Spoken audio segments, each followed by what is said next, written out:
Good. So now that we know what measurable spaces are in sigma algebras, we can talk about measure spaces. Now we are going to introduce the measure to the picture. So let's say you have a measurable space, okay? And again, just as the terminology I wasn't clear about, X is just a set, and A is called the sigma algebra. Okay? Is a sigma algebra, the one that satisfies the axioms that we talked about. Together, they are called a measurable space. Now, what is a measure? So a measure is a map that takes a measurable set, namely an element in the sigma algebra, and it takes it to a non-negative number, possibly including the symbol infinity. Okay, we would need the symbol infinity there. So this notation here really is a shorthand notation for mu taking any set, any measurable set, any element in a sigma algebra to either a real non-zero or non-negative number, or this symbol infinity, and we'll talk about the calculus of infinities, how we work with them, but it's going to be exactly what you imagine. So a function like that is called a measure if it also satisfies by itself two axioms. Okay. So the first one is that that mu of the empty set, which we know is a measurable set, is 0. So we want the empty set to have 0 measure, which is, I think, very sensible. And secondly, if you take any finite or countably many sets in your sigma algebra, I think it should be in your sigma algebra, then in assuming that they are pairwise non-intersecting, okay, so it's kind of a partition, the union is partitioned by those sets, then the measure of their union, which again it's the partition, equals to the sum of the individual measures. Okay, and here you can also see that we use this infinity symbol, right? Because it could be the case that this thing, I mean, this is a infinite sum, so you should think of it as a limit like that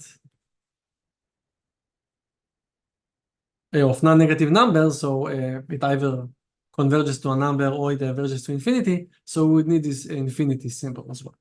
Okay? Not only for that reason, but particularly for that reason. Okay. And now the set X, the sigma algebra A, together with the measure mu, this triplet is called a measure space. Okay. We will be mostly concerned with probability measures, and a probability measure is really a measure after you define the measurable space, such that mu of X is 1, as probably expected. But throughout this part in this week, we're not going to consider probability measures particularly at all. So just keep that in mind, and we'll talk about measures in general now.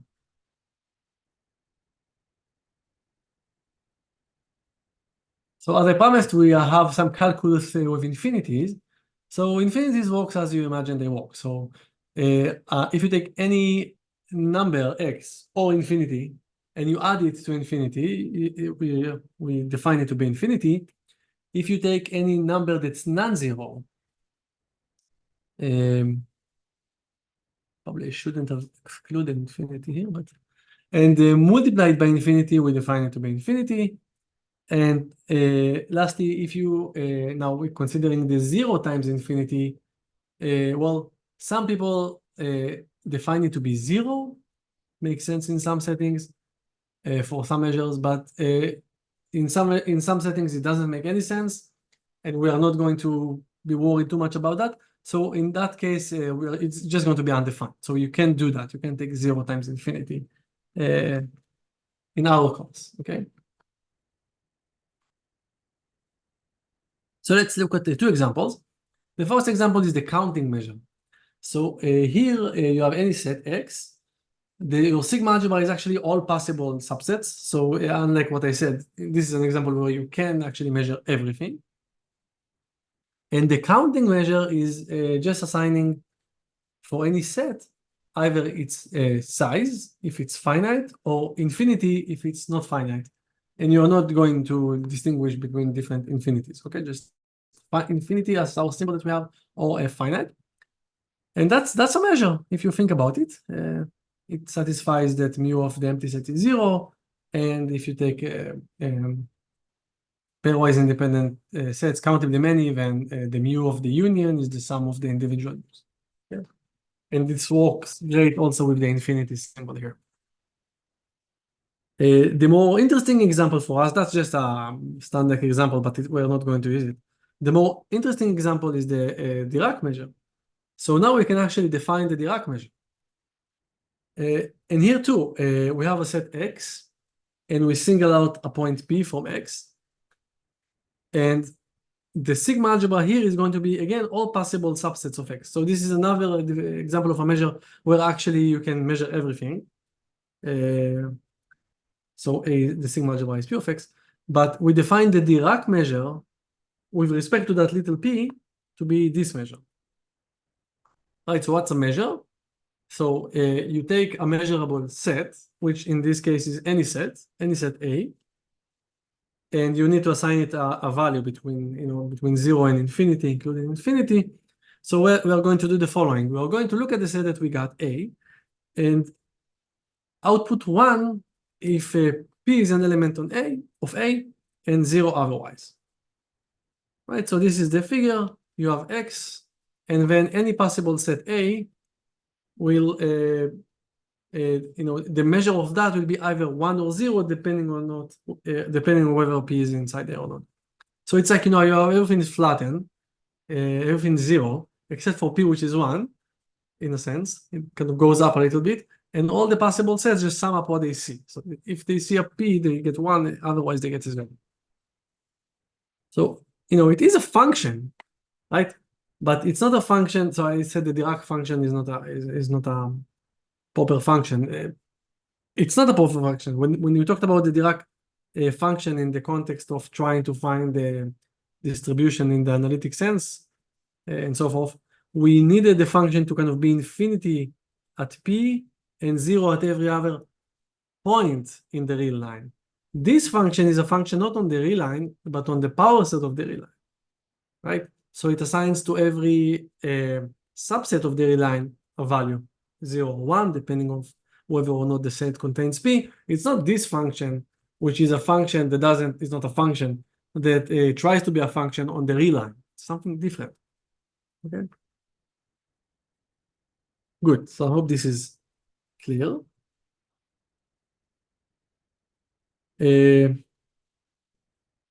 Now, I mean, these two examples were natural. We need the Dirac measure, and the first example is counting. It's natural.